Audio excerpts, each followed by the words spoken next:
Bueno, les decía que tengo el gusto de estar con Hugo Richard, una persona que siempre he admirado por su visión de la coyuntura política, del análisis que él hace. Podamos no estar en coincidencia en algunos puntos, la mayoría yo creo que sí. Y como les decía antes, vamos a hacer un resumen un poco del año. ¿Qué tal, Hugo? ¿Cómo te va? Bien, Leo, ¿qué tal? ¿Cómo estás? Un saludo a ustedes, a la audiencia también. Muy buenos días. Muchas gracias, Hugo. Bueno, ya sabes que a fin de año siempre acostumbramos nosotros en el periodismo a hacer como resúmenes del año y tal, pero yo quiero encarar esta primera parte al menos hablando de la oposición, digamos, que creo que es el lugar que nos corresponde después de una elección, digamos, desastrosa.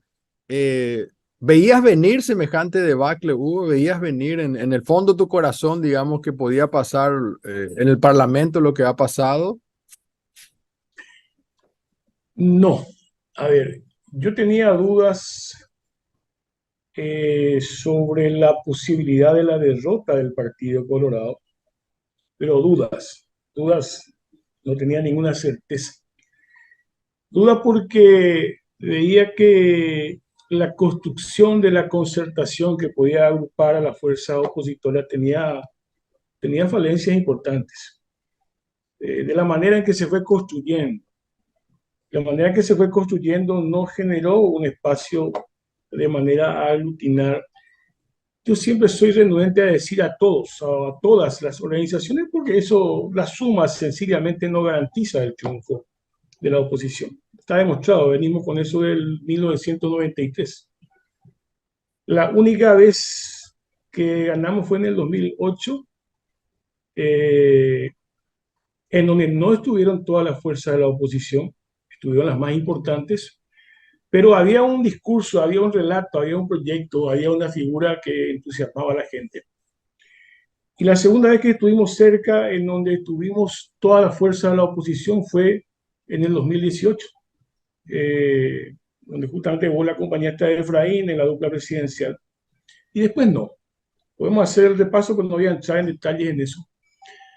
Y tenía dudas también de la fortaleza del Partido Colorado, pero reconocía su capacidad electoral, no su capacidad de gestión en el gobierno, sino su capacidad electoral como aparato.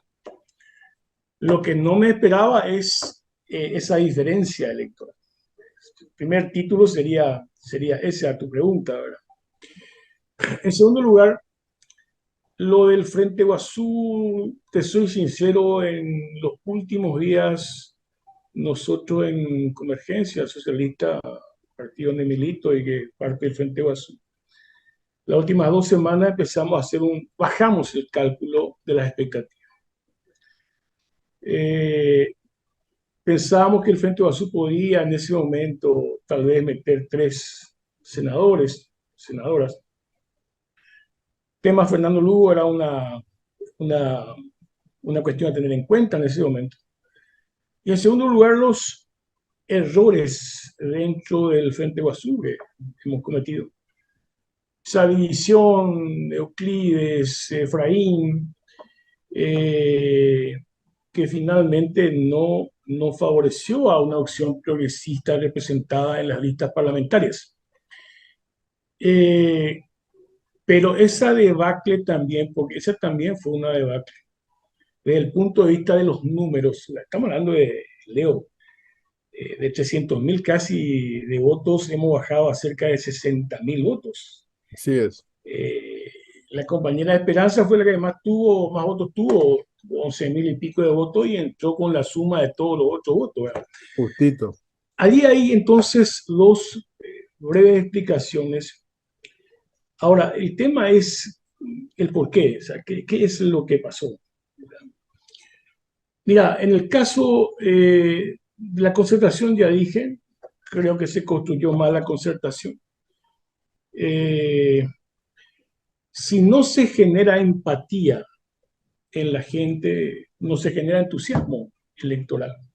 Y yo creo que la concertación no generó empatía porque hubo errores en la construcción, más allá de cuestionamiento a candidaturas, etcétera. Pero en el caso del progresismo, y insisto yo en este punto, no porque yo sea solamente militante del progresismo de la izquierda, ¿verdad? Porque es fundamental la construcción de un polo progresista de izquierda en cualquier democracia. Es fundamental. Mucho más en estos tiempos de avance neoliberal, de avance de las ideas conservadoras. Y también ya señalé algunos errores cometidos y hay que asumirlo, pero hay otro elemento que tiene que ver justamente con lo que ocurre en el mundo, lo que ocurre en la región, y se instaló en Paraguay, yo creo que desde el año 2017 aproximadamente, yo creo como un plan, como una estrategia, que es todo ese falso relato de la Agenda 2030, la destrucción de la familia, que todos los hijos, hijas, eh, van a ser, se le va a dar la opción del matrimonio igualitario, la unión igualitaria, cosa que no se puede hacer por la propia Constitución Nacional, más allá que uno esté de acuerdo o no. Ese relato en donde utilizando las redes sociales principalmente, y responsabilizándole al Frente Basú, llegó profundamente en las propias bases sociales del Frente Basú. Mucha gente creyó eso y alguna gente sigue creyendo eso. Nosotros, del Frente Basuleo, no hemos sido capaces de responder a esa campaña. Jugamos absolutamente a la defensiva y no nos dimos cuenta de la penetración de ese relato, repito, ese falso relato, porque imagínate, hablar de la destrucción de la familia, acá quien ha destruido las familias en la composición que ellos señalan, es el Partido Colorado en el gobierno. Más del 50% acá están en que la familia encabezan mujeres. Hay niños y niñas que no asisten al sistema educativo o no terminan el sistema primario. Entonces, No, sin duda, los Hugo, niveles de pobreza. perdóname que te interrumpa, pero quiero, Sí. porque te quiero preguntar demasiadas cosas y no vamos a tener tiempo. Vas a tener que ayudarme con las respuestas. Quiero volver un poquito atrás. O sea, en el 2008 se ganó, pero Lino Oviedo le partió al Partido Colorado. O sea, no fue solamente una oposición unida y un líder gigantesco como Lugo que generó esperanza. Esa es mi opinión, ¿verdad? O sea, hay una división, no sé cuánto, como 20% se llevó Oviedo, ¿verdad? En el 2018 perdimos por 3%, no sabemos si cuánto hubo de fraude, digamos. O sea, yo creo que no sé si estoy tan de acuerdo contigo. Claro que la suma no es todo, pero cuando hay una división dentro de la oposición, sí está demostrado que hemos perdido prácticamente en todas las veces. Esta última, si vos te pones a pensar, Santi Peña tuvo 43% en porcentaje, lo mismo que tuvimos nosotros en el 2018. O sea, el problema está en la división, digamos, que hubo en la oposición y la aparición de un Payo Cubas que realmente hizo, no sé si iba a funcionar igual. Yo siempre estaba pensando, y esto siempre lo digo, si Efraín lo hubiera elegido a Esperanza Martínez tal vez como una candidata a vice, eh, no sé tampoco si hubiéramos llegado estando un Payo Cubas tan fuerte, quiero decir, como un Milei en Argentina, no llegó a eso, ¿verdad? Pero me parece que en esa ecuación yo no sé si estás poniendo esto que te estoy planteando. A ver, Luis, sí, por supuesto que la división favorece al Partido Colorado. Ahora, la pregunta es, a donde yo apunto realmente, es ¿por qué hay esa división? O sea, hagamos un paso atrás. Y ahí es donde yo señalo, hubo una mala construcción de la concertación. Si hay una mala construcción de la concertación, obviamente el objetivo de sumar votos no funciona. O sea, para sumar votos tenés que generar otro tipo de cosas. Si Esperanza Martínez era la candidata a vicepresidenta, iba a ser parte de otro acuerdo político. Esa es la crítica que yo hago a la oposición y te quiero señalar una cosa. Mira, viendo los resultados electorales, así fue en el 2018, así fue en el 2023 y es muy probable que sea muy parecido en el 2027. Leo, existiendo incluso una tercera candidatura, como Lino Oviedo en el 2008, Payo Cuba ahora, alguien que sume 1.400.000 votos gana las elecciones. Te repito, hagamos o sea, no estamos hablando de 2 millones de votos.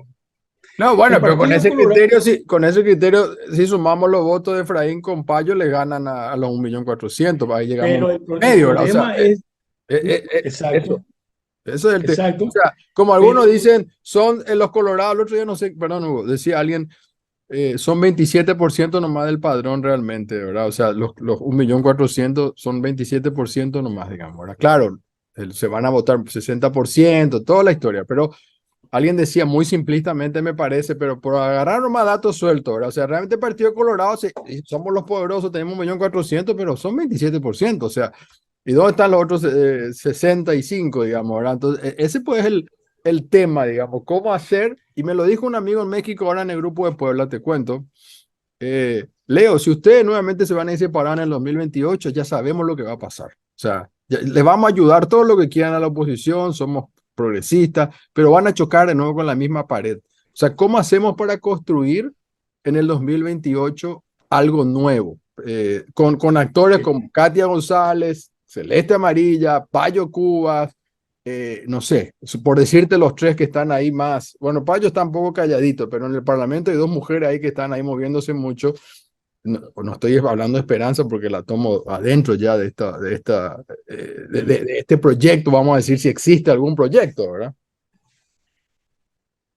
te repito, desde el punto de vista de los números sí tenés razón, pero ¿qué haces? ¿Cómo haces para que realmente los números reflejen una mayoría?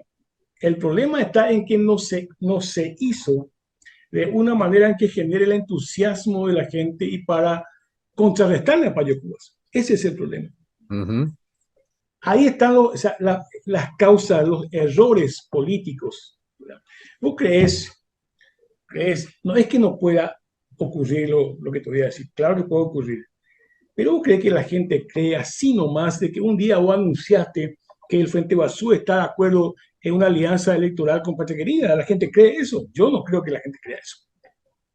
Ahora, eso necesita, puede ocurrir eso, Leo, pero eso necesita otra construcción, otra comunicación, otra propuesta, tener que convencerle al electorado, pero de lo contrario, se cae en un voluntarismo engañoso, engañoso. O sea, yo le decía a la gente, la base del Frente Basú, parte de la base del Frente Basú, te dice, con Pachequería, te dice, la gente de Pachequería le dirá lo mismo. O sea, ahí Claro. está el voluntarismo engañoso del problema. Si nosotros repetimos eso, por supuesto que los votos lo va a llevar Payo Cuba o alguien que aparezca por ahí de vuelta, ¿verdad? Yo insisto mucho en la propuesta de la construcción. Y acá viene la segunda cuestión.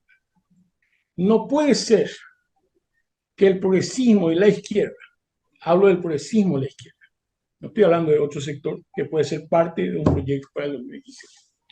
No puede ser que nosotros nos preparemos solamente para hacer fútbol de cola del PLR.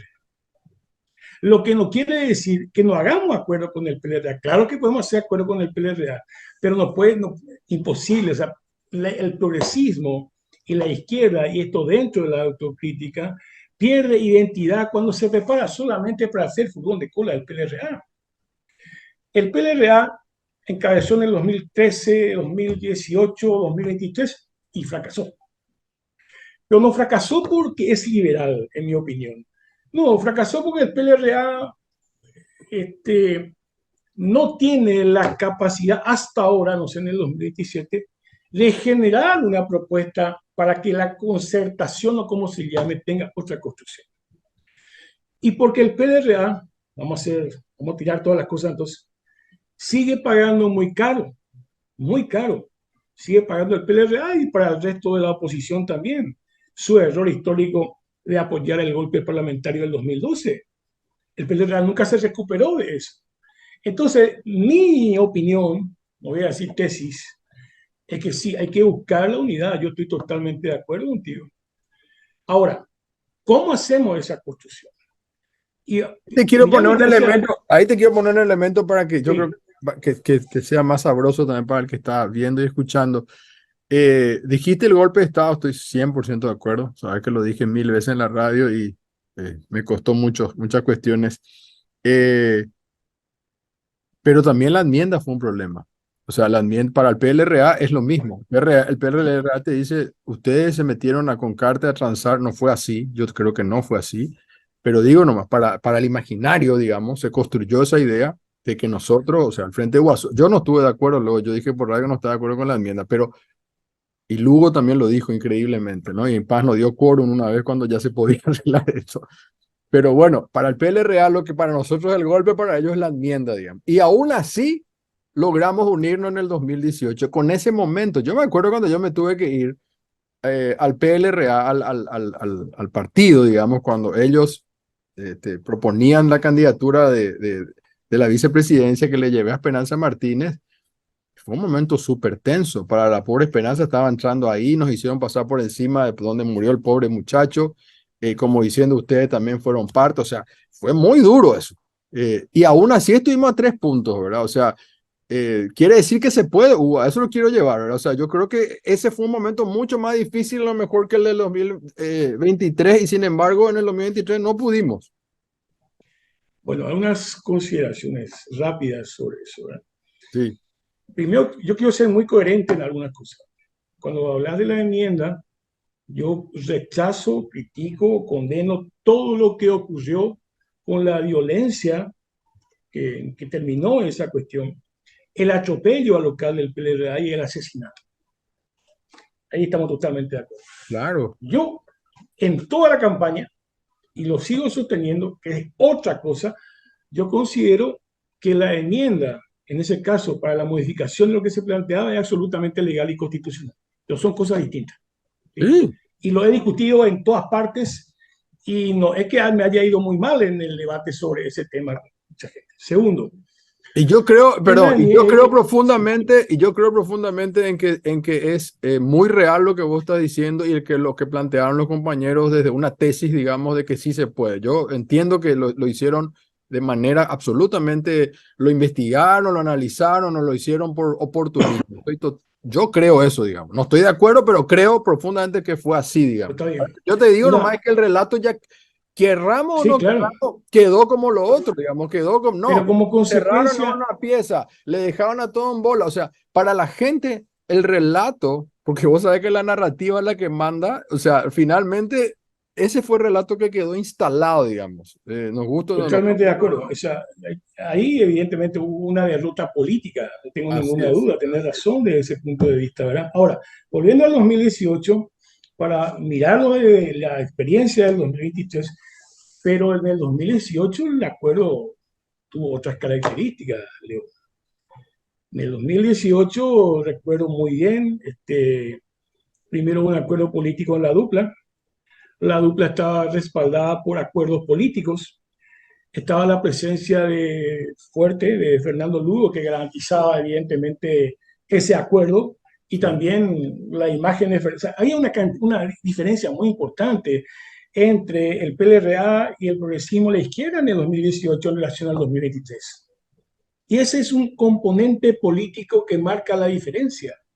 Porque Fernando Lugo sigue siendo una figura, hasta ahora sigue siendo una figura querida y recordada en una parte importante del pueblo paraguayo. Hay una diferencia muy importante con lo que pasó en el 2023. Ahora bien, miremos hacia el 2027. Cuando yo hablo de la construcción, de eso que decimos, esto que nos sube votos para tener la mayoría electoral. Pues finalmente ese es el objetivo, ¿verdad? Claro, electoral, sí. Mira, Leo, la disputa es hoy. La disputa, yo celebro que el PLRA, su directorio, haya tomado, por ejemplo, una decisión el otro día recomendando o diciendo a sus parlamentarios, senadores, senadoras, voten en contra del proyecto de ley de jubilación que presentó el gobierno. Me parece muy importante, ¿verdad? Pero eso nos lleva a un tema más complicado de lo que va a venir acá. Por eso digo, ahora hay que empezar el tema. Claro. ¿Cuál es el tema más complicado? ¿Por qué el gobierno insiste en este tema? Porque acá puede venir un descalabro económico importante. El Paraguay está con un 36-37% del Producto Interno Bruto, ¿verdad? Comprometido con la deuda pública, con la deuda externa. O sea, eso quiere decir sencillamente que te queda un 40%, pero un 60% para tus gastos del presupuesto general de gasto. Acá viene un problema de clima o de precios internacionales, como el Paraguay tiene una economía agroexportadora y depende mucho de eso, y puede ser brutal, lastimosamente, ¿eh? El impacto sobre la economía paraguaya y la calidad de vida de la gente. El Paraguay hoy día, esto que estamos viendo, hemos llegado a este nivel nosotros. ¿Cuál nivel? Esto que del tráfico de armas, hemos llegado al tema del crimen organizado y su influencia sobre el Estado paraguayo. Estamos asistiendo a esto que se publica ahora de los niveles de la educación de los niños, niñas, de los jóvenes. Ahí está la disputa de hoy. Si vos das la disputa de hoy sobre algunos acuerdos importantes, vas a ganar en el 2027. Lo que no hay que hacer, y estoy absolutamente convencido de eso, es que en enero del 2027 se formule alguna propuesta de alianza de concertación. Nadie te va a creer. Si hoy día hay un espacio, el PLRA, las otras fuerzas, el progresismo, la izquierda, bueno, ¿cuáles son nuestros puntos de acuerdo para discutir sobre estos temas, graves problemas que tiene el país? Yo creo que y trabajando con la gente y con los senadores y diputados que están, yo creo que esa es otra perspectiva. La construcción, la victoria del 2027 depende de los acuerdos de hoy. Entiendo que no es fácil la situación. No es fácil para el PLRA, porque el PLRA tiene una crisis institucional de ideas y de identidad muy importante. Y lo que es la izquierda y el progresismo también tenemos una crisis muy importante en lo que representa el Frente Guasú, el Frente Guasunismo que está. Entiendo eso. Pero una manera de superar la crisis es justamente, yo creo que, bueno, ¿cuáles son los 5 puntos que vamos a trabajar de lo que más es acuciante para la gente? Pues finalmente es la calidad de vida de la gente lo que nos importa, ¿verdad? Y para enfrentar y para resistir al gobierno de Santiago Peña. Termino con esta parte. ¿Por qué la gente cree por qué creemos que no se trató el otro día el tema? ¿Por qué quedó sin cobro? Varios factores, hay un elemento clave. El primer factor, evidentemente, es la reacción de la gente, la movilización, la presencia, eso fue muy importante. El posicionamiento también de algunos medios editoriales, medios de comunicación, también a última hora la posición de la conferencia, todo eso es fundamental. Pero hay un elemento, todo esto que acabo de decir, presionó y generó que los senadores colorados que no son cartistas se hayan sumado para dejar sin coro. Eso quiere decir, Leo, 3 veces se intentó antes de dejar sin coro, no se logró. Y en un momento dado se dejó sin coro porque se sumaron los colorados anticartistas. ¿Qué quiere decir eso? Y de vuelta ahí estamos ante la posibilidad de construir en las instancias parlamentarias un acuerdo con sectores colorados para frenar el cartismo. Sí. Entonces, yo creo que ahí hay una punta, ahí están sacando la cabeza de vuelta y son alianzas tácticas, pero no tenemos otra alternativa con las minorías parlamentarias que tenemos. Lo que pasa, y vamos a hacer la pausa ahí, te digo, es que parece se repite lo de siempre. La oposición sigue siendo el Partido Colorado. Ellos parece que juegan su propio partido y nosotros miramos. O sea, ellos son oposición y gobierno al mismo tiempo. Esa es su eterna manera de jugar con nosotros. Y esto nomás también como algo chistoso, ¿verdad? O sea, verle a Nakayama criticó muchísimo a la izquierda, al Frente Guasú, le despreció al Frente Guasú Nakayama con Giovanna Ortega, por ejemplo. Después se hicieron amigos, pero le despreció públicamente y ahora verle en un baño alzándole la gente, los sindicatos, que ninguno le votó a Nakayama, que son todos pro Frente Guasú. Dios mío, que aprenda un poco este señor también, ¿no? Vamos a hacer una pausa brevísima, Hugo, y ya volvemos.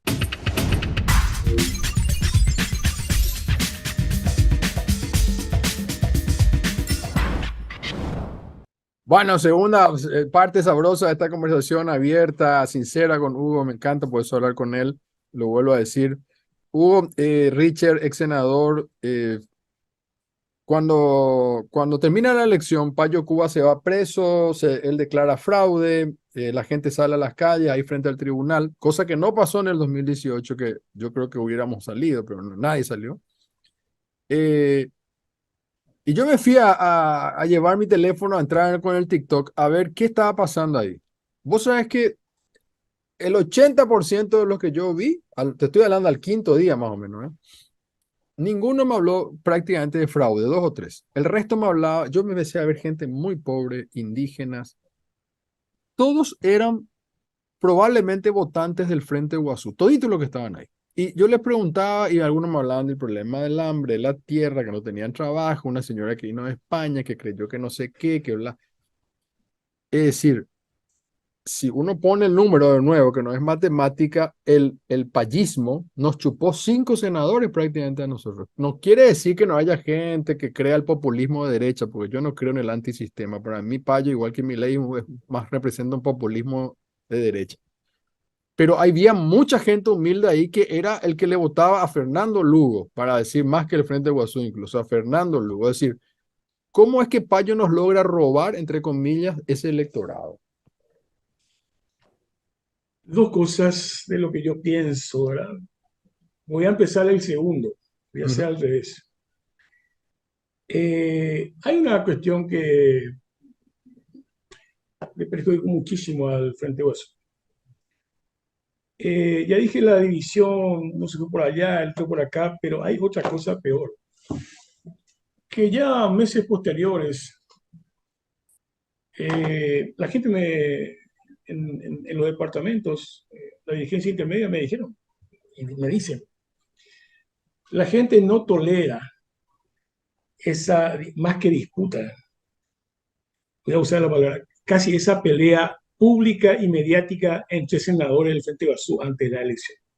Sí, Esperanza Cito, ellos fueron los que se pelearon públicamente. Me han dicho a mí, hasta ahora me dicen. Eso no, yo creo que eso desanimó, desmoralizó, y no solamente eso, sino que transfirió una responsabilidad. Transfirió una responsabilidad. Porque, como me dijo alguien, compañero de un departamento, me dijo, va a ser en guaraní, va a ser Lu Hapepe Kuaipata. O sea, Sí, ¿cómo es posible que Lu esté enfermo y ustedes se van a pelear tú? claro. Y me dijo, claro, Senda voté, yo no voté por usted, es un tipo históricamente del Frente Basú. Esa es la segunda cuestión. Porque lo contrario, transferimos muchas responsabilidades y no asumimos las nuestras. Segundo, tema Payo Cubas. Esa es una tendencia internacional, mundial, que tiene que ver con algo y que después voy a volver con eso sobre el Frente Basú y el posible acuerdo, alianza, concertación de 2017. Estamos ante un proceso peligroso de descreimiento y degradación de la democracia. La democracia como proyecto político. Muy diferente a lo que ocurrió en el año 1992, cuando la Constitución Nacional, que casi fue un consenso, esa constitución, con la denominación de Estado Social de Derecho. Esos capítulos sobre la tierra, la reforma agraria, el capítulo sobre pueblos indígenas, derechos humanos. Hoy día eso todo está cuestionado, porque la democracia, hoy día le preguntaba a la gente, visto la pasada, publican cada año lo del Latin Barómetro, y casi hay un 47% de compatriotas que ya no creen en la democracia. Entonces aparecen figuras sobre ese descontento. Fíjate lo que pasa en la Argentina. Un tipo que va a asumir la presidencia, pero desvaloriza absolutamente todo, derechos humanos, dictadura, o sea, los grandes consensos de la década del 80-90, post dictaduras militares, hoy día están cuestionados. Y aparece alguien que no defiende estos valores democráticos y la gente le vota porque entonces quiere decir que mucha de esa gente, mucha de esos compatriotas no están identificados con ese proyecto. Eso es peligrosísimo. Y aparecen un Donald Trump, un Bolsonaro, un Milei, y aparece con ese discurso paraguayo Cuba que termina desde el punto de vista de los problemas nacionales y de los problemas sociales y económicos del país son distractores. ¿Cuál es la propuesta que? No, yo le derramo agua, yo voy a garrotearle. Pero creo que hay una diferencia, Hugo, ahí, perdón. Payo Cuba tiene discursos también de izquierda. O sea, eso, por ejemplo, no tiene Milei, ni Bolsonaro, ni Trump. Él te habla del impuesto a la soja, él putea contra la deforestación, hasta llega a decir, estoy de acuerdo con cosas que hace el EPP, pero no soy parte. O sea, si vos le ves al tipo, tiene una mezcolanza de cosas distintas tiene ese actuar de populista, digamos, pero tiene ideas mezcladas, digamos. Por ahí te tira cosas antisistema, de libertario, pero también te tira cosas de la izquierda, digamos, cosas que no hace ni Bolsonaro, ni Milei, ni Trump, digamos. El caso Payo me parece que es distinto en la Mira, yo te puedo composición de su citar, discurso, en la composición del es, discurso. cier- es cierto lo que decís, pero también te puedo citar toda la propuesta que son, como dijiste, una mezcolanza, No en mezcolanza. donde, en mi opinión, prima ideas muy, ya no voy a decir derecha, autoritarias peligrosas. Autoritarias peligrosas. Pero bueno, estoy hablando de la democracia como proyecto político. Claro, ¿Por pero qué señalo esto? sí, decime, ¿Por sí. qué señalo esto? Porque ante la presencia del crimen organizado, distorsionando la democracia, tomando ámbito de decisión del Estado, controlando políticamente, es importante que nosotros recuperemos el sentido de la democracia desde el punto de vista de lo que dice la Constitución Nacional del Estado Social de Derecho. ¿Tú crees, Leo? La gente finalmente le interesa, y yo insisto mucho con esta idea, le interesa vivir mejor, le interesa acceder a la salud, a la educación, que no se le mienta, ¿Sabes por porque qué me vamos a decir río, al Hugo? argentino, ¿Sabes por qué me sí, río? Porque sí, le dije a Mariana, mi compañera y esposa, cuando estábamos en la campaña, estos colorados son tan capos electoralmente, eligieron una frase brutal, vamos a estar mejor, que es lo que acaba de decir vos, ¿verdad? O sea, la gente quiere estar mejor, ¿verdad? O sea, te mienten, ya sabemos que te mienten, pero hasta en eso ellos lograron, digamos, ¿verdad? O sea, logran unirse a pesar de las peleas, nosotros, como nunca nos peleamos públicamente, como vos acaba de decir, te quiero llevar ahí porque no quiero que quede la sensación, Hugo, porque yo creo que este programa también tiene que ser para los militantes del Frente Guazú, si es que existe todavía el Frente Guazú, porque desde que terminó la elección no hubo una reunión del Frente Guazú. Eh, Esperanza llegó con esa pelea y todo a tener más votos. A mí no me gusta mucho esta historia tipo celeste amarilla que te califica por la cantidad de votos, eso me parece horroroso porque es absolutamente despreciable y además sacar de contexto muchas cosas. Pero ella tuvo más votos, casi 10.000 más que Sixto, por ejemplo, con quien se peleaba o con Kencho, digamos. O sea, hay una parte que tenemos que analizar qué es lo que pasó, digamos. O sea, cuando nos íbamos junto a Lugo, un grupo de los que estaban en la concertación un día, otro grupo de los que estaban con Euclide, nunca estuvimos juntos todos en una sola foto. Yo esto ya dije 1000 veces, hubo una foto de la lista 40. Gente que estaba entrando nueva, como Najib, nueva, no, Najib tiene su trayectoria, o Paraguay para jurar tuvieron rankeados mejor, por usar un término. Yo estoy muy desilusionado en lo personal, yo pensé que yo podía entrar también, para mí también fue una derrota muy grande en mi ego, ya supe, pero no me importa a mí eso, yo creo que hay que mirar para adelante. Digo nomás, yo tenemos que pensar en nuestro Frente Guazú. ¿Crees que existe todavía algo del Frente Guazú? ¿Hay que llamar un nuevo nombre? ¿Hay que buscar una nueva concertación? ¿Cuál es tu mirada de lo que queda del Frente Guazú o lo que puede existir de aquí a futuro? eh, bueno, yo ya señalé algunas cuestiones que yo creo que incidieron en el resultado electoral del Frente Oso.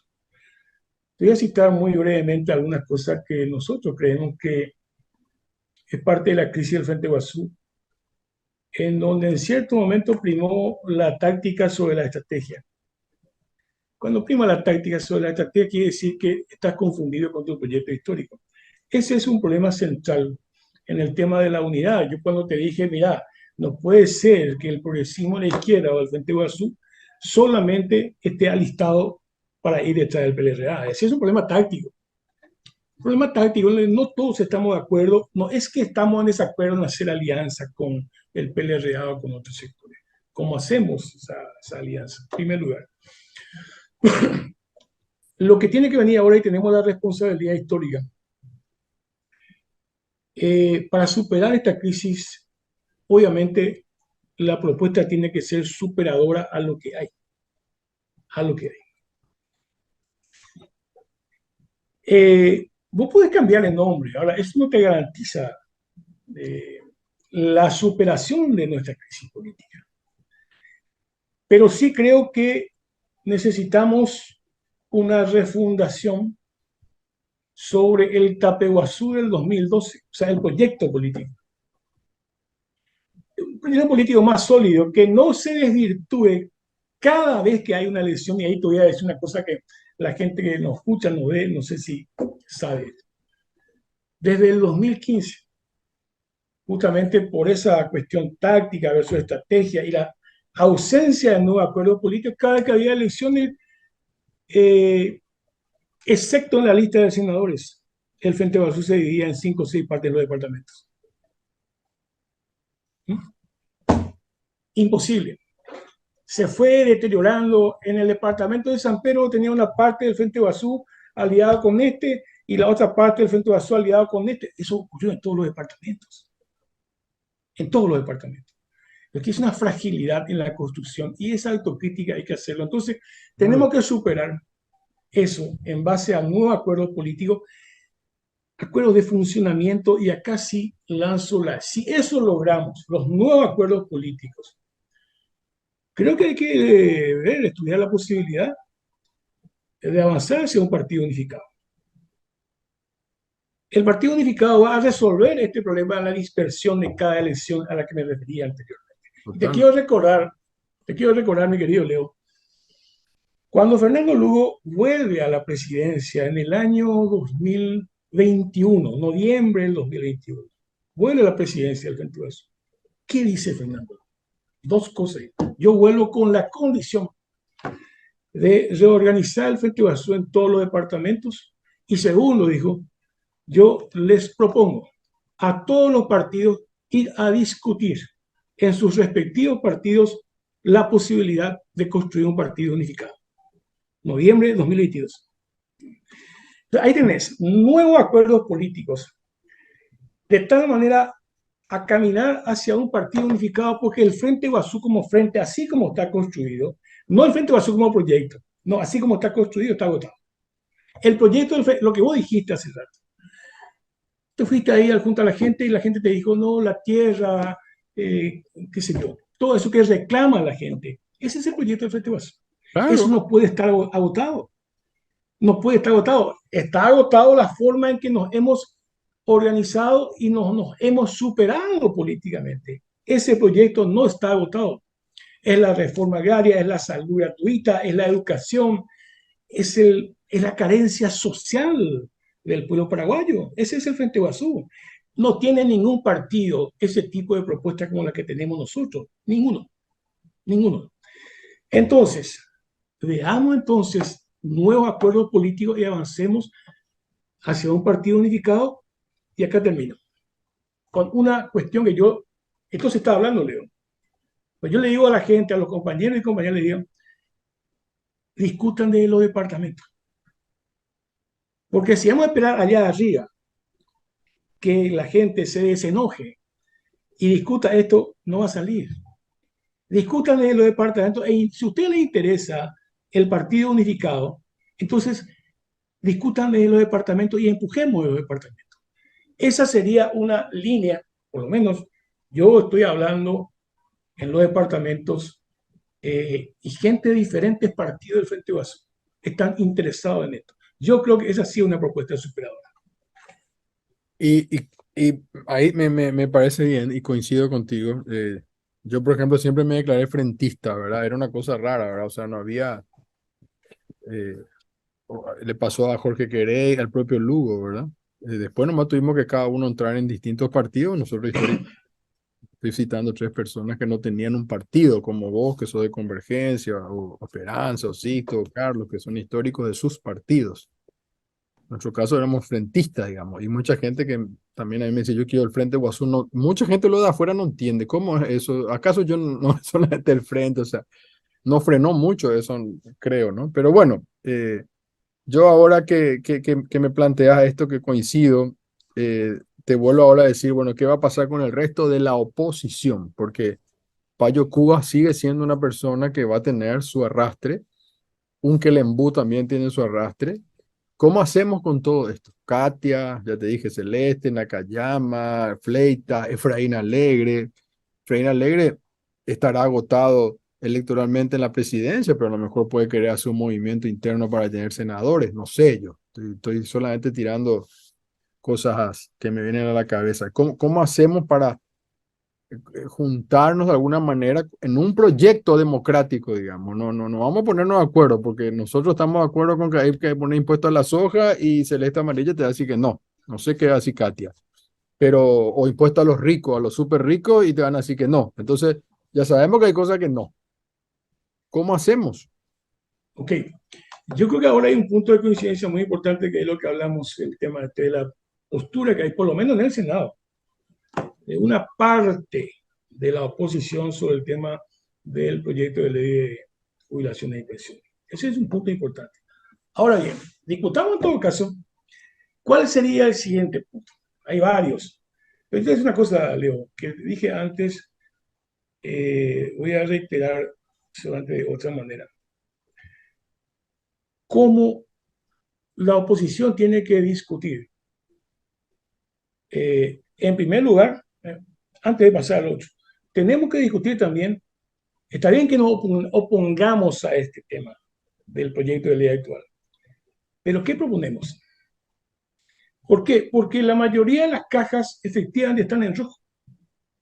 ¿Qué proponemos? Esa es una discusión para la oposición, para decir, ¿sabe qué? Estamos de acuerdo en este proyecto de ley, que es diferente al que plantea el Partido Colorado, porque lo contrario es solamente la oposición a este proyecto de ley. Si se logra que este proyecto de ley se trate ya el próximo año, hay 3 meses para discutir este tema. Primera cuestión. Segunda cuestión. Te vuelvo a decir, Leo, que la situación económica del Paraguay eh, puede tener un color también rojo. Los números, está ahí el tema, saltando el tema del déficit fiscal, tenemos déficit fiscal. Se apunta lo que tenía que ser para este año, ahora se apunta creo para el 2025, volver al 2.2. Tenemos un tema inflacionario que está por ahí nomás, pero el gobierno, ¿qué va a hacer para, quiere hacer ahora lo que está en el proyecto de ley y seguramente otras cosas porque necesita recursos? ¿Quién va a pagar eso? ¿Quién va a pagar? O sea, el tema de la deuda y los gastos ordinarios del Estado para ellos, ¿quién va a pagar? Está bien. Creo que un punto de coincidencia es que el pueblo trabajador, la gente común, la clase media, no puede pagar más impuestos. Creo que ahí estaríamos de acuerdo con liberales o con el Encuentro Nacional. No Podemos sé estar de si con los acuerdo. liberales, no sé si con algunos liberales puede ser, pero hay otros que Ok, ya... no, perdón, es cierto. Cuando digo liberal, estamos hablando de esta gente, de la gente que tiene una posición en contra del gobierno, en contra del cartismo, etc. Entonces, Pero yo no sé si eh, Nakayama, por ejemplo, está a favor de un impuesto. O sea, pero entonces tenemos que decir, no, primero yo dije que es que no hay otra manera de recaudar para el Estado no paraguayo. hay otra Hagamos manera. números, O tener no hay relaciones otra diplomáticas. manera. Yo te voy a dar otra, tener relaciones con China, por ejemplo, podría abrirnos Exacto, una exacto. cantidad de fondos que hoy no tenemos, pero tampoco está en la cabeza de... Entonces, Disculpame porque se nos está yendo el horario. sí, Quería preguntarte, no quería hablar mucho más del Partido Colorado contigo porque ya es como más de lo mismo están haciendo todos los medios. pero sí tengo que hablarte, pero aunque sea algo, ¿no? Que Peña Cartes. Eh, pero mirando un poco, siempre se dice, no, la embajada norteamericana, y parece que la gente no entiende que sí, la embajada tiene una influencia muy grande en nuestra región, en Paraguay en particular, con el caso de China, lo ni qué decir.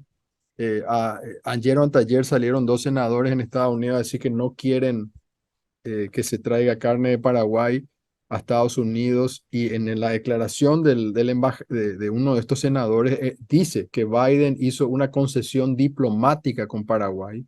Eso se refiere a China, ¿no? No lo dijo así, pero es obvio, ¿no? Entonces, parece ser como que uno ve a la embajada, como que dice, bueno, le hago chumba a la carta, te voy a llevar preso, pero por otro lado le dice a Peña, hacer lo que yo te digo. ¿Puede ser tan así o es mucha fantasía? No, no, no hay ninguna fantasía. No hay ninguna fantasía, que es el otro elemento que nos va a llevar seguramente hacia no estoy celebrando, hacia una crisis política cuyas consecuencias son complicadas. Yo he visto una foto de dos personas importantes en la política paraguaya en la homilía de la misa de Garupe. Y resulta que en esa foto, o sea, son el presidente de la República y el presidente del partido, el vicepresidente de la República. Y vos mirás la foto, Leo, y vos te das cuenta perfectamente que el poder no está ahí. No está ahí. ¿Sí? No está ahí. Entonces es un problema complicado porque el poder, a ver, pensaba que desde el punto de vista político es Horacio Cartes, ¿cierto?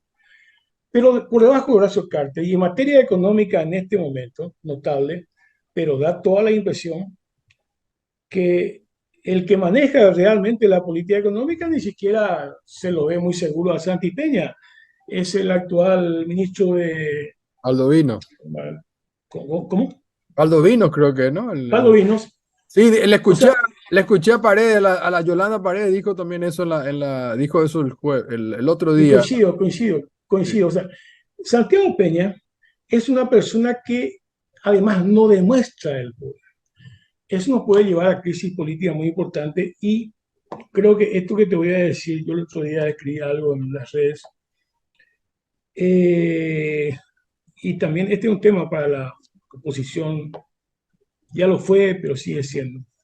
Yo creo que el Partido Colorado, la ANR, voy a parafrasear a Carlos Marx cuando hablaba del capitalismo en aquel tiempo, ¿verdad?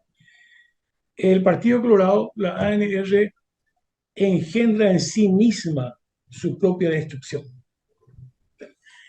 Yo creo que el crimen organizado y lo que va a partir de ahí, la corrupción, la impunidad, la violencia, la descomposición, que afecta a la sociedad paraguaya, nos afecta a todos nosotros, pero eso se apoderó del Partido Colorado. Y eso se refleja a nivel de gobierno. Yo no sé, no es que no sé, sé, por lo que se demuestra y por el poder político que tiene el presidente de la República, no tiene ninguna posibilidad él de liderar una lucha contra este problema. Son problemas complicados. Ese es un detalle al que hay que estar muy atentos, porque repito, puede llevarnos, yo recuerdo el marzo paraguayo y bueno, lastimosamente ocurrió lo que ocurrió, pero puede llevarnos a crisis políticas muy importantes y ante eso, Leo, yo creo que la oposición se tiene que preparar. Ya no solamente, o sea, el 2027 tiene que ser la consecuencia de esto, pero ahora mismo, estos problemas que dijimos, económicos, sociales, etcétera, pero así como está construido el poder en el Paraguay, puede generar problemas importantes. La oposición, ¿cómo discute esto? Tenemos un espacio para sentarnos a discutir, no importa hacer la callamos también, claro, Leo Rubín, no importa, No, yo no no hablo estoy en el solamente de los Parlamento, yo no políticos. estoy en el Parlamento. No, por eso acabo de decir, no, si nosotros dejamos esto en el Parlamento, estamos perdidos. No, no, no, Ahí, totalmente de ahí, acuerdo. dependemos, ahí dependemos de los colorados anticartistas. Así es. Estoy hablando de la sociedad civil y estoy hablando del papel de los partidos, que no se limita solamente al Parlamento. Estoy hablando de actores políticos y de actores de la sociedad civil, como quiera llamarse. Pero necesitamos ese espacio porque, de lo contrario, la crisis del poder en Paraguay ya tiene y puede tener consecuencias más graves y la oposición vive su propia crisis. Así es, Hugo. Y con esto vamos a cerrar el programa. No nos da más tiempo. Quería desarrollar contigo la parte de la justicia, porque sigue siendo el monje negro Calega Laverna el que maneja. Yo estoy convencido que él es el que mete a Hernán Rivas, a Pucheta, el que le dice a Carta, hace esto. Maneja desde la época de 30 años atrás que viene manejando y no se le acaba, digamos, la astucia, digamos, porque... Dos palabras sobre ese tema, dos palabras sobre ese tema. Sí, Sí, está bien. No discutiría contigo ese tema, pero sí, el problema de la justicia, el problema del Ministerio Público, más allá de quién lo maneje, sí, es el crimen organizado. sí, claro. Es el crimen organizado. El crimen organizado marca las pautas, está, vos sabés, el Consejo de la Magistratura, el jurado de enjuiciamiento, los jueces, la disputa que hay en la Corte, esa es una disputa con el crimen organizado. Pero sí. Mi querido Hugo, un gusto hablar contigo como siempre. Realmente No, te agradezco. te mando un fuerte Te abrazo. agradezco. Gracias. Igual, un abrazo. Gracias, Hugo. Hacemos una pausa y ya volvemos.